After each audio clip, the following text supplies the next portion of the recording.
saya Katarina Erminolda Lake. Saya akan mereview novel yang berjudul Progresnya Berapa Persen, karya Soraya Nasution.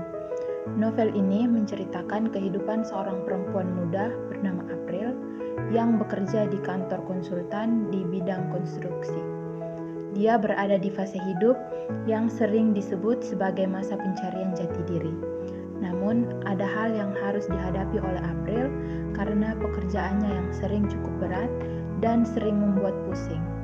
Keadaan semakin membuat April stres karena sering muncul satu pertanyaan, yaitu progresnya berapa persen, saat April sedang sibuk mengerjakan tugas penting. Pertanyaan itu biasanya datang dari seorang manajer teknik bernama Dewangga. Ia dikenal sebagai sosok yang membuat para staf merasa tegang.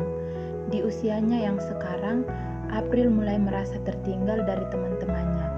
Ada yang sudah mapan dalam karir, ada yang sudah merencanakan pernikahan, bahkan ada yang terlihat sangat yakin dengan masa depannya.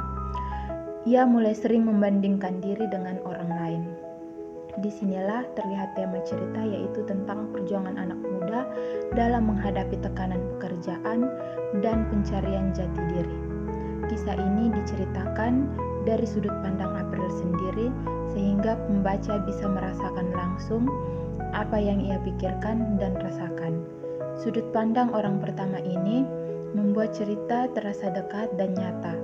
Alurnya berjalan maju, mengikuti perjalanan hidup April secara bertahap, dari awal dia bekerja hingga menghadapi berbagai tekanan dan mulai memahami arti proses hidup. Dalam kesehariannya, April menjalani rutinitas kerja yang terasa monoton. Ia sering merasa lelah secara emosional, bukan karena pekerjaan semata, tetapi karena pikirannya sendiri yang terus bertanya apakah ia sudah cukup berhasil. Latar cerita yang digunakan adalah kehidupan kota modern dengan suasana kantor, pertemanan, dan tekanan sosial yang akrab dengan kehidupan anak muda masa kini. Dari sini terlihat penokohan di mana sosok Dewangga cenderung tegas dan sering membuat para staf merasa tertekan, dan April digambarkan sebagai sosok pekerja keras, sering overthinking dan sensitif. Dari sinilah muncul amanat cerita, yaitu setiap orang punya proses hidup masing-masing dan jangan terlalu tertekan oleh standar orang lain atau pencapaian yang terlihat. Jika dilihat lebih dalam, cerita ini juga dipengaruhi oleh unsur ekstrinsik, terutama kondisi sosial saat ini. Banyak anak muda menghadapi tekanan dari lingkungan, keluarga, yang sering menampilkan standar kesuksesan tertentu. Budaya membandingkan diri membuat banyak orang merasa tertinggal, meskipun sebenarnya mereka sedang berjalan di jalannya masing-masing. Hal inilah yang membuat cerita April merasa sangat nyata dan dekat dengan pembaca. Selain itu, nilai-nilai kehidupan seperti menerima diri sendiri, bersabar dalam proses, dan tidak terlalu keras pada diri sendiri juga menjadi bagian penting dari cerita.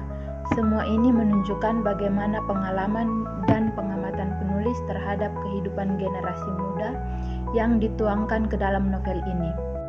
Kisah April menjadi gambaran nyata tentang kehidupan anak muda masa kini, yang sederhana tetapi penuh makna.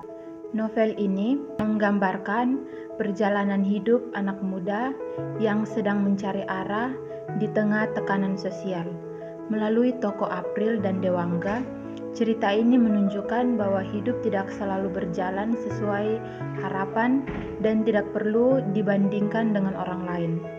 Unsur intrinsik seperti tema, tokoh, alur, latar, sudut pandang, dan amanat saling mendukung sehingga membentuk cerita yang. Pesan utama dari novel ini adalah setiap orang memiliki proses dan waktunya masing-masing.